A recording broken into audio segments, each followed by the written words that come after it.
우리가 열심히 신앙생활을 하다가도 어느 순간 정신 차려보면 몸은 예배당으로 향하고 있지만 내 믿음의 시선, 초점은 흐려질 때가 종종 있습니다. 오늘 말씀의 제목, 다중 초점의 시대, 단일 초점의 신앙, 이렇게 한번 정해 보았습니다. 우리의 믿음의 시선을 빼앗는 것들이 참 많습니다.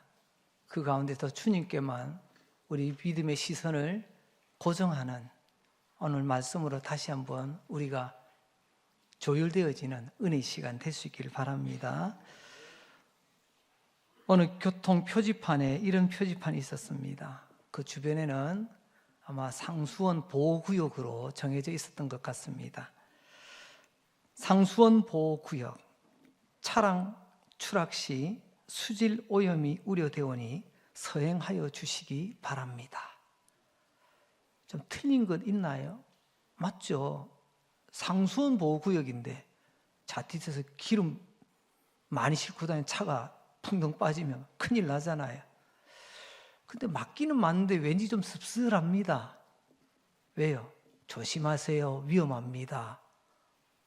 근데 그 위험한 게 내 목숨이 아니고요. 물 더럽혀질까 봐.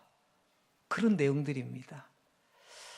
누군가 어떻게 그게 정리돼서 했는지는 모르겠지만 생각해 보면 말은 맞는데 뭔가 좀 아쉽다. 이런 일들이 우리 중에 종종 있습니다. 맞기는 맞는데 왠지 뒤끝이 좀 씁쓸한 일들이 꽤 있죠. 왜 그런지 아세요?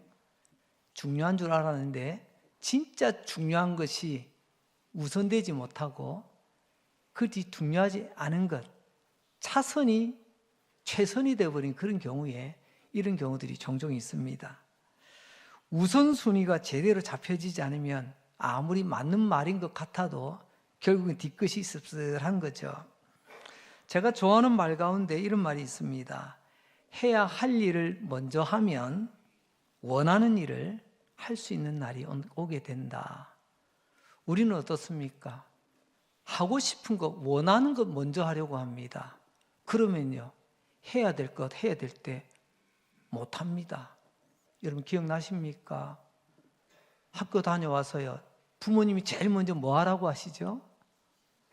왜요? 그건 해야 될 일이거든요. 숙제 해놓고 놀아라 그러시는데 우리는 어떻게 합니까? 놀고 나서 할게요. 저는 그랬습니다. 그날 못했어요. 다음 날은 지각하고요. 학교 와서 후닥닥 친구 거 뺏기지도 못하고, 그래서 맨날 숙제하면 배내기 나와. 항상 그렇게 되었습니다. 어린 시절 해야 될 것, 내가 원하는 것, 우선순위를 가리지 못했던 그런 시절을 지나왔습니다. 청년의 때가 되면 또 어떻습니까? 요즘은 또 그런 마음들이 있더라고요. 우리 인생 영원한 거 아니야. 한 번 있다가 가는 인생인데 지금 즐겨야지. 지금 안 즐기면 언제 즐겨? 그래서 지금 펑펑 즐기고 여행 가고 쓰고 놉니다. 근데 나중에 가면 어떻게 되죠? 씁쓸한 그런 인생의 후회를 맛보게 됩니다. 요즘은 조금 거의 안 들리는 것 같아요. 한때 대한민국을 휩쓸었던 그런 유행어가 하나 있었습니다. 그게 바로 욜로라는 말이었습니다. 그 말 자체는 참 좋아요. 지금을 즐기자. 근데 이게 조금 잘못되어져 가지고요, 우리 청년들이 내일은 생각 안 하고 오늘만 즐기다가, 요즘은 이 말이 조금 바뀌었더라고요. 오해 없이 들으시기 바랍니다. 욜로 하다가 골로 간다, 뭐 이런 말이 있더라고요. 뒤도 생각해내고 그냥 오늘 막 즐기다가 내 나이 차고 이제 내한테 남은 건 없고, 정말 그런 것 같습니다. 왜 그럴까요? 내 삶의 우선순위를 제대로 세우지 못한 씁쓸한 결과가 아니겠습니까? 여기서 우리는 그리스도인으로서 한 걸음 더 나아가길 원합니다. 적어도 믿음의 사람은 이렇게 고백해야 되겠지요. 해야 할 일 중에 제일 먼저 해야 될 일은 하나님의 일이다. 믿습니까? 적어도 그리스도인은요, 그리스도의 일이 먼저라고 생각하고 그리스도인이 먼저라고 모든 일을 시작하는 것, 이게 참 그리스도인 아니겠습니까? 하나님께서 처음이 되지 아니하면 자연스럽게 내가 처음이 됩니다. 내가 하고 싶은 것, 내가 있어야 될 것, 내가 하고 싶은 것 다 누리다가 나중에 하나님은요, 짜투리만 하나님께 돌려드립니다. 하나님은 우리에게 짜투리 복을 주지 않으셨어요. 하나님 우리에게 주신 것은 항상 최고로 좋은 것 주시는 줄로 믿습니다. 그분의 아들, 여러분, 어쩌다가 골칫덩어리 사생아를 우리에게 보내신 게 아니에요. 하나님의 한 분밖에 없는 아들을 우리에게 최고의 선물로 주신 거예요. 하나님 우리를 최고로 대해 주시는데 왜 우리는 하나님을 그렇게 하찮게 가볍게 시간도 남으면 드리고 물질도 남으면 드리고 재능도 남으면 드리고 그러다 보니 우리의 믿음이 점점 초점을 잃어버리고 다 초점이 됐어요.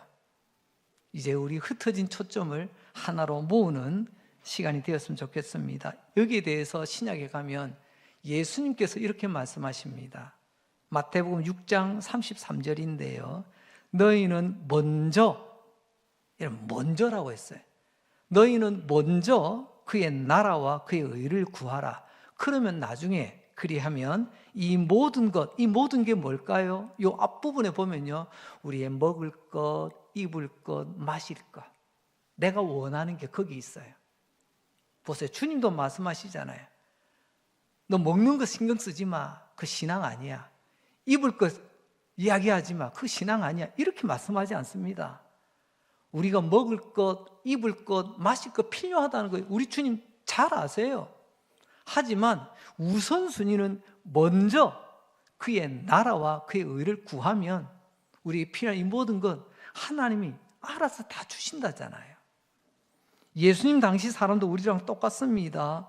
먹고 사는 문제, 의식주 문제, 내일에 대한 염려, 걱정, 그게 인생을 꽉 잡고 있었어요.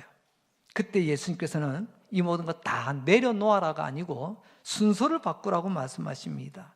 우선순위를 바꾸라는 거죠. 너의 삶의 초점을 조정해라. 우선순위를 조정하라는 말씀입니다. 이런 우선순위가 뭐죠? 우선순위는 내가 제일 처음 마음먹고 결정하는 것입니다. 하루의 첫 시간, 나의 처음을 어떻게 가지나요? 나의 첫 발걸음이 어디를 향하고 있나요? 나의 모든 처음을 하나님께 드리는 것, 이게 우선순위고 이게 믿음의 초점을, 다중 초점을 하나로 모으는 신앙이라고 말씀드릴 수 있습니다. 특별히 창세기 오늘 본문 6장 5절로 10절의 내용을 간단하게 요약하면 이렇게 말씀드릴 수 있겠죠. 하나님이 보시니 사람의 죄악이 세상에 가득함이라. 사람이 생각하는 모든 계획이 항상 악하고 그렇기 때문에 폭력과 부패, 혼란스러움, 무질서가 판치게 되는, 한마디로 말하면 혼탁한 세상이 되었다는 겁니다. 혼탁한 세상. 하지만 그러나 하나님은 여지를 두시네요. 이게 단지 옛날 이야기가 아니라 오늘 우리의 삶과 똑같지 않습니까? 먹고 마시고 시집장 가고 내 하고 싶은 거 다 하며 살아가는 세상, 너무나 닮아 있는데, 그러나 이 절망의 한복판, 이 혼탁한 세상 한가운데 하나님께서는 성경 한 문장을 확 박아 놓으십니다. 그러나 6장 8절입니다. 그러나 노아는 여호와께 은혜를 입었더라. 그러나 앞에 있는 전체의 흐름에서 반전하는 거 아닙니까? 성경에서 대부분 그러나 하면요, 좋게 흘러가다가 잘못될 때 그러나 이런 표현이 많습니다. 그런데 오늘 이 부분은요, 특별히 지금까지 하나님 보시기에 마음에 안 들었는데 오히려 좋은 방향으로 바뀌는 장면을 그러나 이렇게 표현했네요. 그러나 세상은 혼탁한 세상이지만 그러나 노아가 있더라. 그 노아는 하나님께 은혜 입은 사람이다 라는 말씀이죠. 저는 창세기 6장의 그러나는 복음이라고 표현해 보고 싶어요. 세상이 아무리 혼탁해도 그러나 은혜 입은 자가 있더라. 오늘 그래서 이 노아의 이야기를 중심으로 우리 흐려진 초점을 하나로 모으는데 집중을 하려고 합니다. 성경은 이 노아에 대해서 이렇게 평가합니다. 6장 9절입니다. 노아는 의인이요 당대의 완전한 자라. 그는 하나님과 동행하였다. 당시 그 시대상은요, 의인이 없어요. 다 죄인이 엉망이에요. 하나님 보시기에 마음에 드는 구석이 없어요. 그런데 노아만큼은 하나님 눈에 쏙 들었다는 것입니다. 마치 어떤 하수구 속에서 반짝반짝 빛나는 보석이 하나 빛나듯이 말입니다. 오늘 질문은 하나입니다. 노아는 어떻게 하나님과 동행하는 사람이 될 수 있었을까? 그러면 오늘 우리는 어떻게 그 삶의 자리로 우리도 함께 할 수 있을까? 이런 질문입니다. 오늘 전체적으로 4가지를 말씀드립니다. 첫째, 초점을 하나님께 맞추는 삶을 살았다는 것입니다. 성도 여러분, 하나님과의 관계는 환경이 만들어주지 않습니다. 환경 이전에 초점이 하나님과의 관계를 만들어줍니다. 좋은 환경, 좋은 조건이면 당연히 좋을 것 같은데요. 그렇지 않습니다. 제가 어릴 때 보니까요. 여러분, 집이 서점이라고 그 친구 항상 우등상 받는 거 아니던데요. 책은 많아요. 환경은 좋아도 여러분 걔가 공부 열심히 하는 건 또 다른 거더라고요. 우리가 아무리 환경이 좋아도 그렇다는 겁니다. 세상이라는 문제, 세상에서 이런 저런 것들이 많이 있습니다. 우리는 쉽게 너무 환경 탓합니다. 세상 탓합니다. 사회 탓합니다. 참 탓하는 버릇이 지금 이 시대 정신이 되고 말았습니다. 책임지려고 하지 않아요. 왜 그럴까요? 저는 목사로서 하나님 말씀으로 볼 때 우리가 어쩔 수 없는 아담의 후손이기 때문에 그렇습니다. 죄 지어놓고도 인정 안 하잖아요. 끝까지 남 탓하지 않습니까? 저 여자 탓이고 그 여자 하나님이 만드셨으니까 하나님 탓이래요. 그 죄의 기질을 우리가 이어받고 있는 겁니다. 오늘 첫 번째로 또 생각해 보는 것은 세상에 우리의 초점을 너무 많이 빼앗겨 버렸습니다. 저는 그것을 다중 초점의 위험이라고 표현하겠는데요. 돈에 우리 너무 초점을 잃어버렸어요. 성공이라는 이름에 너무 빼앗겨 버렸고, 사람들의 인정과 비교, 자극적인 즐거움, 뭐 이런 것들에 우리의 시선이 너무 분산돼 버렸습니다. 다중 초점이 돼 버렸죠. 사자가 조련을 받습니다.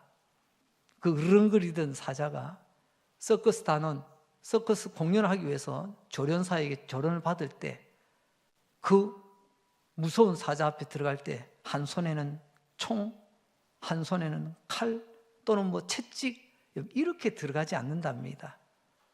제가 책에 보니까 그런 재미있는 한 토막의 이야기가 있더라고요. 사자 조련사는 사자와 첫 대면할 때 손에 의자를 들고 들어간다 그러더라고요. 웬 뜬금없이 의자를 들고 들어가는가? 의자에는 다리가 4개입니다. 의자 다리 4개를 사자 앞으로 딱 밀면서 간다는 거예요.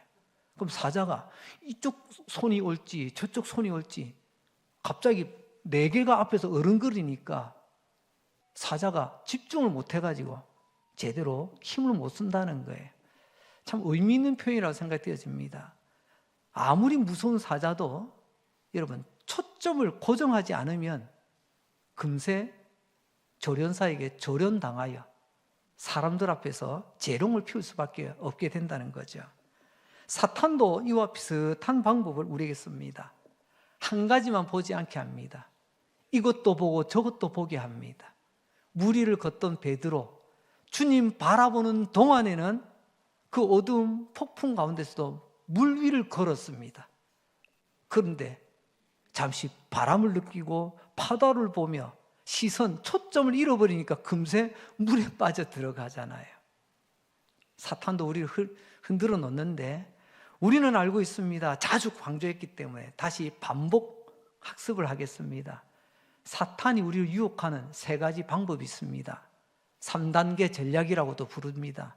첫째가 뭐죠? 딱 한 번만. 처음엔 이렇게 시작합니다. 지금까지 내가 잘 지키고 있었는데 딱 한 번만 하자. 딱 한 번만. 괜찮아, 괜찮아. 그 다음에 두 번째 단계로 갑니다. 딱 한 번이 무너지고 나면요, 이번이 마지막이야. 이번이 마지막이라니까 그렇게 질질 우리를 끌고 다닙니다. 괜찮아, 이번이 마지막이야. 이번이 진짜 마지막이라니까. 근데 이것도 안 통할 때쯤 되어지면요, 마지막 3단계 뭐죠? 다들 어떻게 그렇게 잘 아세요? 어떤 분은 지금 딱 한 번의 유혹 속에서 지금 고민하는 분이 계실 거고, 어떤 분은 이제 마지막이야 하면서 몸부림치는 분도 계실 거고, 아니면 아예 체념하여 남들도 다 그러던데 지금 마귀의 유혹에 끌려 우리가 바라봐야 될 믿음의 초점을 잃어버리고 세상에서 이리 흔들 저리 흔들하며 걸어가는 우리의 모습을 보게 됩니다. 성경은 말합니다. 야고보서 1장 27절에 가면 성도의 경건에 대해서 말합니다. 바로 1장 27절 바로 앞에는요, 고아와 과부와 나그네를 돌보는 것을 경건이라고 합니다. 야고보가 말하는 경건은 우리네 과거의 유교식 경건이 아니에요. 하고 입 다물고 가만히 있는 것, 이건 유교식 경건이고요. 성경이 말하는 경건은 과부와 고아와 나그네, 가장 약한 우리 이웃을 돌보는 것이 경건이고요. 그 다음 단계로 또한 야고보서 1장 27절, 자기를 지켜 새 속에 물들지 아니하는 것, 그걸 경건이라고 성경은 정의하고 있어요. 세상은 이러더라 저러더라 아니에요. 목사님, 세상은 다 그렇습니다. 아니에요. 주님은 말씀하십니다. 세상이 아무리 그러할지라도, 남들이 다 그럴지라도 우리는 사탄의 유혹을 우리는 이겨내고 거슬러 가야 될 사람들 아니겠습니까? 우리의 초점은 오직 하나입니다. 성경은 표대라고도 표현하죠. 오직 주님만 바라보는 것입니다. 이번 한 주 내 마음이 제일 먼저 반응한 게 뭐죠? 내가 제일 먼저 사용했던, 여러분, 지출의 용도가 뭐죠? 내가 제일 먼저 달려갔던 곳이 어디죠? 그게 내 우선순위입니다. 내 삶의 가치예요. 우리 교회가 10여 년째 제자 훈련을 진행하고 있습니다. 제자 훈련 가운데 가장 중요한 것은 얼마나 과제, 숙제를 많이 해서 괴롭힐까가 아니고요, 매번 모일 때마다 하나님 앞에 살아가는 자기 점검표를 작성하는 겁니다. 그게 뭐냐면요, 적어도 오늘 하루에서 제일 중요한 우선순위가 이거였습니다. 그걸 내가 알고 그 가운데 시간을 이렇게 배분했습니다. 시간표 작성하는 훈련을 가집니다. 그리고 우리 매일 성경 말씀을 묵상하는 훈련도 겸하여 하지요. 중요한 건 이겁니다. 내 삶의 우선순위가 무엇인가를 아는 것, 이게 굉장히 중요합니다. 우리가 원하는 대로 다 알면 살 수는 없잖아요. 그렇다면 선택과 집중을 해야 되는데, 성도의 선택과 집중, 그게 우리 믿음의 초점을 맞추는 것입니다. 아무리 돋보기가 크다고 종이를 태우는 게 아니더라고요. 초점을 맞추지 않으면 그냥 큰 돋보기에 불과합니다. 우리도 마찬가지입니다. 우리가 믿음의 초점을 제대로 주님 앞에서 맞추지 못하면 아무런 역사도 일어나지 않습니다.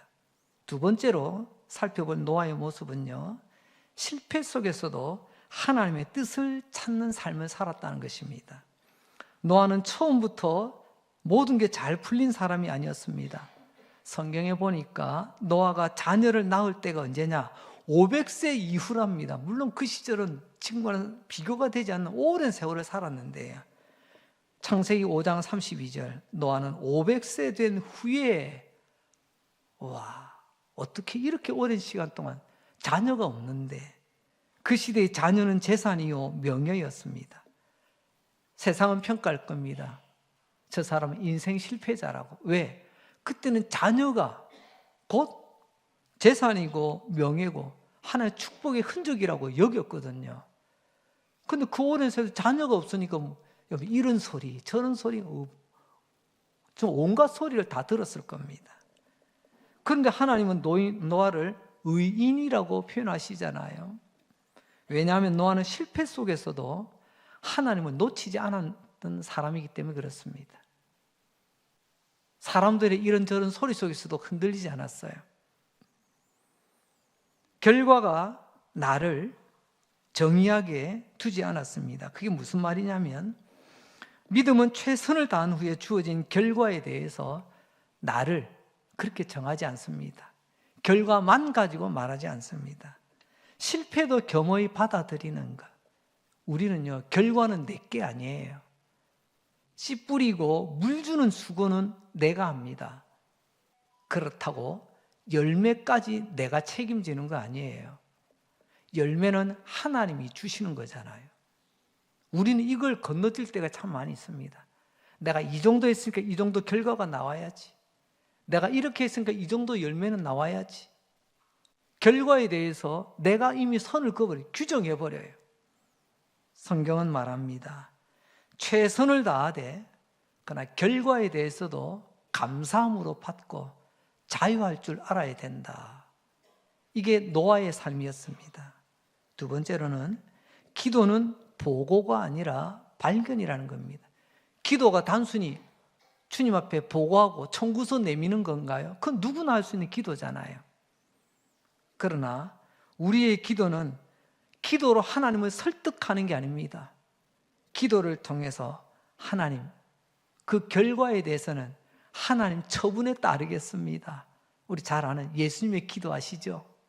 예수님께서 죽음의 잔을 받는 것이 주님도 너무너무 힘들고 고통스럽다는 걸 아셨어요. 아버지, 웬만하면 이거 지나가면 안 될까요? 이거 꼭 내가 마셔야 됩니까? 참 그런 고민을 말씀하십니다. 그렇게 해서 아버지를 흔들어 설득한 게 아니고요. 하지만 내가 원하는 대로 하지 마시고 아버지가 원하는 대로 하세요. 이게 우리 예수님의 기도였어요. 우리 기도 열심히 하시죠? 그 기도에 열심히, 예수님 닮은 열심히 되시길 바랍니다. 나의 필요를 구하세요. 예수님께서 구하라, 찾으라, 두드리라고 했잖아요. 다 하세요. 하지만 거기에 예수님처럼 마지막 마무리도 지금까지 내가 원하는 것 다 구했습니다. 하지만 나의 원대로 마시고 아버지의 원대로 되어 제가 감사함으로 받게 해주세요. 이게 성숙한 사람의 기도예요. 제가 그리 짧지도 않고 길지도 않은 목회 여정을 달려왔는데요. 주변에 참 안타까운 일 중에 하나가 기도 열심히 하다가 시험 드는 분이 계시더라고요. 정말 그분 기도 열심히 하시더라고요. 왜 그랬을까요? 왜 기도로 시험 들었을까요? 기도했는데 내 뜻대로 안 되는 거야. 기도했는데 내가 원하는 대로 구한 대로 안 들어주시는 거야. 그래서 그분은 돌아서 이렇게 합니다. 하나님 옆에 있는 김 집사, 이 집사만 좋아하고 나만 미워해. 그래서 시험 들었어요. 기도는 열심히 했는데 바른 기도가 아니었죠. 내가 구할 것은 구하되 결과까지 감사함으로 받을 수 있도록, 그게 바른 기도인데 말입니다. 그리고 세 번째로 노아의 모습은 하나님께 올인 하는 사람이었습니다. 올인 한다는 게 뭐죠? 내가 가진 모든 것을 한꺼번에 다 투자한다는 것을 말합니다. 노아의 신앙을 한마디로 말하면 저는 올인이라고 표현해 보고 싶습니다. 하나님께서 방주를 지으라고 했습니다. 여러분, 방주가 뭔지 아세요? 큰 배를 방주라고 해요. 두세 사람 여름에 바닷가에서 타는 조그마한 고무 튜브 이런 거 말하는 게 아닙니다. 나중에 보면 얼마나 큰지. 가족은 물론이고, 여러분, 세상에 있는 동물 대표들은 다 끌고 와서 다 집어넣잖아요. 근데 더 놀라운 것은요, 성경 어디에도 하나님께서 재료를 준비해 놓고 이것 갖고 만들어라 한 부분을 저는 목사인 저는 아직까지 읽어본 적이 없습니다. 방주를 만들라고 명령은 하셨는데 재료는요, 그 말은 곧 노아가 알아서 해결해야 됩니다. 나무 찾아서 잘라서 또 그거 다듬어서 망치질 해가며 그 수고를 노아가 다 했다는 겁니다. 노아와 그 가족이 했던 거죠. 한마디로 말하면 하나님은 명령하셨는데 노아는요 그렇게까지 순종하셨다는 겁니다. 창세기 6장 22절 이렇게 말씀합니다. 노아가 그와 같이 하되 어떻게 해요? 하나님이 말씀하신 대로 했다는 거예요.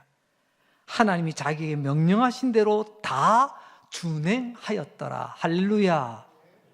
이런 말씀은요 읽을 때도 할렐루야 아멘 하셔야 돼요. 노아가 자기에게 하나님께서 명령하신 대로 다 준행하였다. 이게 노아였어요. 오늘 우리 봅니다. 노아처럼 하나님의 음성이 귀로 들리나요? 다음, 그 하나님께서 명령하신 말씀을 나는 어떻게 준행, 순종하고 있나요? 노아와 나의 차이가 지금 보여지십니까? 순종은 부분 참여가 아닙니다. 나의 전 인생을 거는 겁니다. 하나님은 조금이 아니라 전부 반응하라고 말씀하십니다. 우리가 세상에서 직업을 가지면 나름 집중하는 게 있어요. 우리 교회에도 미용 일을 하시는 분들이 몇 분 계십니다. 미용하시는 분은요, 설교하는 저를 보고 제일 먼저 어디부터 보실까요? 아이고 우리 목사님 오늘 머리 정돈 잘 됐네. 아이고 오늘 왜 저렇대? 아마 그분은요 이 미용 전문가의 입장에서 보실 거예요. 또 어떤 분이 구두방을 하신다고 생각해 봅시다. 재화점을 하시는데 우리 목사님 오늘 신발 제대로 신었나? 광은 좀 냈나? 그렇게 말씀하실 거예요. 어떤 분은요 또 음악을 전공하시면 목사님 노래할 때 이 음악적으로 이게 맞나 안 맞나? 아마 그런 것이 또 신경 쓰이는 분이 혹 계실지도 모르겠습니다. 여러분 전문가는요 보는 게 다르더라고요. 자기 전문 분야가 먼저 눈에 딱 띄어요. 오늘 우리는 어떻습니까? 우리는 신앙 전문가 아닙니까? 우리 신앙 아마추어 아니잖아요. 신앙의 연수가 얼마나 됐는데요. 그죠? 그럼 신앙 전문가답게 우리가 보는 것도 남달라야 되지 않겠습니까? 오늘 노아를 보십시오. 노아는 내게 주신 말씀에 이렇게 반응했습니다. 다 준행하였더라. 여러분, 말씀이 들려지는 게 은혜고요. 들린 말씀에 반응하는 것이 바른 믿음, 바른 신앙입니다. 반대로 말하면 몸은 예배당에 나와도 하나님의 말씀이 내 귀에 들리지 않는다면 둘 중에 하나일 겁니다. 병들었거나 죽은 믿음이에요. 들리는 말씀, 그 말씀에 내가 또한 순종으로 반응할 수 있다면 우리가 믿음을 이야기할 때 우리 강릉지역에서 늘 강조하는 게 있습니다. 믿음에 대한 정의. 첫째, 믿음은 하나님의 말씀에 어떻게 하죠? 즉시, 기쁘게, 온전히, 그리고요 끝까지 순종으로 반응하는 것을 믿음이라고 우리는 정의합니다. 동의하십니까? 저의 억지가 아니죠. 믿음은 하나님 말씀에 반응하는 거예요. 그래, 그 말씀을 어떻게 반응하느냐? 그래서 핵심만 가지고 우리가 자주 반복하기도 합니다. 오늘 우리에게 한번 적용해 보겠습니다. 여러분, 하나님께서는 노아에게 방주를 지으라고 말했습니다. 우리는 어디로 가야 되죠? 우리 방주는 어디 있나요? 저 경포대 해변으로 가야 됩니까? 내 인생의 방주가 있습니다. 우리 가정이라는 방주를 잘 지어 가시기 바랍니다.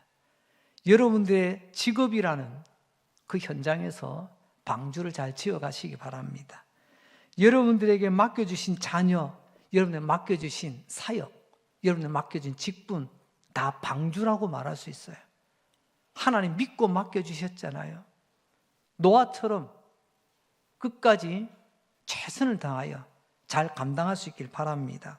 적당한 배가 아니라, 적당한 방주가 아니라 하나님 말씀하신 대로 온전히 끝까지 하나님의 말씀에 순종으로 반응하시는 저와 여러분 될 수 있길 바랍니다. 마지막으로는요, 노아는 약속을 붙들고 인내하는 삶을 보여주었습니다. 노아는 방주를 만드는 방주 제작자였어요. 방주 만들고 나면 끝이었나요? 아닙니다. 한 걸음 더 나아가 이제 방주 안에서 버티는 사람이었습니다. 어떻게? 방주 안의 형편을 한번 돌아봅니다. 현실적으로 생각하면 방주 안은 어떤 형편이었을까요? 여러분, 제가 어릴 적에 토끼도 한번 키워본 적이 있습니다. 그 귀여운 토끼, 학교 갔다 오면 풀 뜯어가지고 갖다 주는 재미로, 이 녀석이 새끼도 잘 놓지만, 여러분, 나오는 것도 많아요. 똥도 잘 싸고 오줌도 잘 싸고.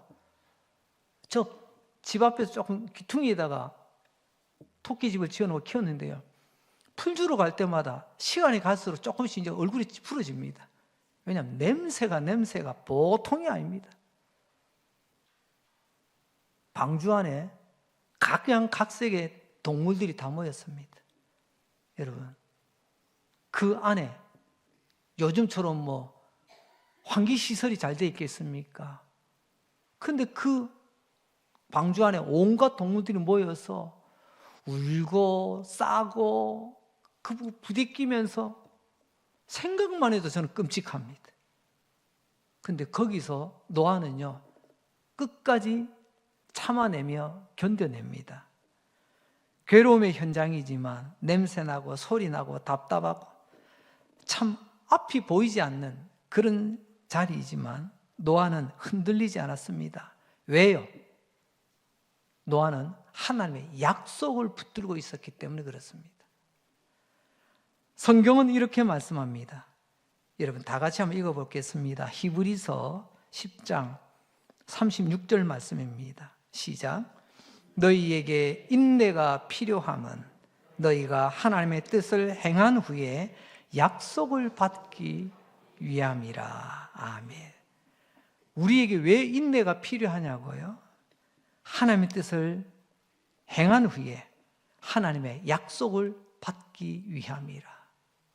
여러분, 여기서 우리는 믿음의 공식을 또 한번 내려봅니다. 조금 전에 믿음의 정의라고 한다면 믿음의 공식은 이렇습니다. 첫째, 하나님의 말씀이 선포됩니다. 우리가 읽든지 듣든지 하나님의 말씀을 받게 되겠죠. 두 번째는요, 그 말씀에 대한 순종의 반응이 나와야 됩니다. 들어도 나 안 들은 척 아니고요, 말씀을 듣고 순종으로 반응하면, 그 다음에 셋째는요, 인내라고 하는 과정을 통과해야 됩니다. 그러면 마지막에는 어떻게 될까요? 약속 성취라고 하는 하나님의 응답을 보게 될 것입니다. 노아가 그랬고요, 나중에 믿음의 조상 아브라함을 보세요. 아브라함은 노익장을 과시한 사람이 아닙니다. 나이는 75세지만 하나님의 말씀을 듣고 순종하잖아요. 내가 익숙한 환경으로부터 떠나라 했더니 떠나잖아요. 그리고 하나님께서 주시겠다는 아들 25년 만에 얻습니다. 100세의 아들을 얻어요. 그때까지 25년 인내의 시간, 기다림의 시간을 가집니다. 결국에는 하나님의 응답, 이삭을 품에 안게 되는 거죠. 여러분, 말씀만 붙들고 순종으로 반응하지 않으면 여러분 뜬구름 잡는 신앙, 공상, 망상 신앙만 됩니다. 머리만 커져요. 그러나 순종만 하고 끝까지 인내하지 못하면요, 중도 탈락자가 됩니다. 여러분 400년 동안 노예 생활하다가 하나님의 은혜로 모세를 통하여 애굽으로부터 나오는 이스라엘 백성들, 우리는 그 이야기를 출애굽이라고 합니다. 애굽에서 나온다, 탈출한다. 그때 몇 명이 나오죠? 장정만 60만 명이 나와요. 그들은요, 홍해의 바다가 갈라지고 닫히는 기적을 보았어요. 그리고 아침마다 밖에 나가면 하늘에 양식이 내려오는 만나를 경험합니다. 때에 따라서는 바위를 쪼개어서 흘러넘치는 생수도 마셨고요. 고기 먹고 싶을 때는요, 그냥 메추라기를 그냥 산같이 쌓아놓고 먹다가 질려가지고 이빨 사이에 끼게, 성경이 그렇게 기록하고 있잖아요. 이렇게 하나님의 기적을 맛보던 60만 명 출애굽하여 약속의 땅, 젖과 꿀이는 가나안 땅에 몇 명 들어갔을까요? 나올 때는 60만 명인데 들어갈 때는요 2명 들어갔습니다. 그리고 다음 세대가 들어가죠. 왜 이렇게 됐을까요? 저는 그 원인을 오늘 이 공식에서 찾아봅니다. 첫째, 하나님의 약속을 순종으로 받지 아니하고 그들은 늘 원망하며 불평하는, 자주 표현한 우리 원불교인 됐잖아요. 원망하고 불평하고 인색하고 교만하고, 그 사람들 결국에는요 광야에서 다 중도 탈락했습니다. 여호수아와 갈렙만이 끝까지 하나님 말씀 믿고 끝까지 순종하고 끝까지 참고 인내하여 약속의 땅에 들어갔잖아요. 오늘 우리도 돌아봅니다. 60만, 초창기 60만에 머물지 마시고 약속의 땅까지 들어가는 여호수아와 갈렙의 반열에 우리 모두가 들 수 있기를 바랍니다. 그러기 위해서는 믿음의 공식 다시 한번 봅니다. 하나님의 말씀이 있고 그게 내가 순종으로 반응하고 인내로 기다리면 결국은 하나님께서 응답하시는 거예요. 내 삶에 하나님 응답이 없나요? 그러면 거꾸로 돌아가 보세요. 나는 인내하고 있는가? 잘 인내하고 계십니까? 그럼 그 앞으로 들어갑니다. 나는 어디까지, 무엇까지, 어느 정도까지 순종하고 있는가? 순종하셨나요? 그럼 그 앞으로 넘어가 보세요. 하나님께서 내게 주신 약속의 말씀을 나는 지금 붙들고 있는가? 나는 약속을 붙드는 건지 나의 욕망을 붙들고 있는 건지 잘 돌아보시면 믿음의 공식 앞에서 내 자신을 돌아보게 될 줄로 믿습니다. 또한 방주 안에서 답답하게 지낼 때 하나님께서는 방주 밖에서도 부지런히 일하고 계셨습니다. 어떻게 일하셨을까요? 홍수로 인하여 온 땅에 물로 가득 채워졌을 때 세상 사람들은 저 산꼭대기에서 뭐 하는 거야? 그 오랜 세월 동안 손가락질하고 있었지만 물이 차오르자 그들은 살기 위해서 좀 더 높은 곳, 좀 더 높은 곳으로 도망가기 시작했습니다. 그 산꼭대기까지 올라왔는데 이런 하나님이 내리시는 이 홍수 심판의 물이 어느 정도 온 줄 아세요? 성경에 보니까 홍수의 물이 산 꼭대기를 넘어 산 꼭대기보다 여러분 15규빗이나 더 올라갔답니다. 사람들은 산 꼭대기까지는 기어 오를 수는 있겠지만 더 이상은 오를 수가 없어요. 물에 다 잠깁니다. 홍수의 물이 산 꼭대기에서 15규빗, 어른들의 팔꿈치에서 손끝까지를 성경 규빗이라고 표현하거든요. 대략 보면 한 7m 가까이 됩니다. 세상의 왕도 권세자도 부유한 자도 날고 긴다는 사람도 산 꼭대기까지는 올라왔지만 그것보다 15규빗이나 더 높이시는 그 물 아래 다 잠겨 죽었어요. 다 망했어요. 그러나 노아는요, 그 홍수의 심판 가운데 산 꼭대기보다 15규빗이나 더 높은 곳으로 올라가는 것을 성경은 말합니다. 여러분, 순종하는 자는 결국에 하나님께서 가장 높은 곳으로 우리를 인도하여 그것이 곧 우리의 하나님께서 약속하신 생명의 자리요 하나님 응답의 자리라는 것을 보게 됩니다. 이제 말씀을 맺습니다. 오늘 말씀의 주제가 다중초점 시대라고 했습니다. 이것도 하고 싶고 저것도 하고 싶고 이것도 가지고 싶고 저것도 가지고 싶고 우리의 눈을 자꾸만 흔들게 만드는 유혹이 참 많습니다.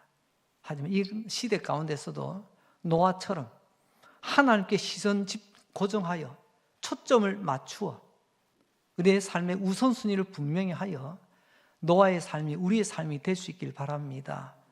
이렇게 살았던 한 인물을 소개하며 말씀을 맺습니다. 스코틀랜드의 경건한 신앙인 앤드루 보나라고 하는 분이 있었습니다. 이분이 왜 유명하냐면 그분만이 가지는 3가지 삶의 규칙이 있었어요. 오늘 우리가 꼭 새겨 들었으면 좋겠습니다. 앤드루 보나의 매일 지켜 행하였던 3가지 생활 규칙. 첫째, 예수님과 대화하기 전에는 누구와도 말하지 않는다. 이런 규칙을 가졌어요. 2번째는 뭘까요? 주님 앞에 무릎 꿇기 전에는 아무 일도 시작하지 않는다. 어떤 일을 시작할 때도 기도로 시작한다는 거죠. 3번째는 성경 읽기 전에는 어떤 글도 읽지 않는다. 아주 단순하지만 가장 중요한 삶의 초점이 분명한 사람의 모습을 봅니다. 여러분, 주님과 대화하기 전에 누구와도 대화하지 않고 주님 앞에 무릎 꿇기 전에 누구와도 어떤 일도 시작하지 않고 하나님 말씀 읽기 전에는 세상의 그 어떤 글도 읽지 않겠다. 세상의 정보, 신문, 인터넷, 방송, 요즘 휴대폰, 오늘 우리가 딱 적용이 될 부분들이라 생각이 되어집니다. 여러분, 이 한 주간 여러분의 삶의 초점을 주님께만 집중하여 이 혼탁한 세상에 노아처럼 승리하시고 노아처럼 하나님께서 함께 하시는 삶의 흔적이 가득한 주의 백성들 되시기를 주의 이름으로 축복합니다. 그때 하나님께서는 우리는 세상에서 가장 높은 곳보다 15규빗 더 높은 곳에 우리를 두게 하실 것입니다.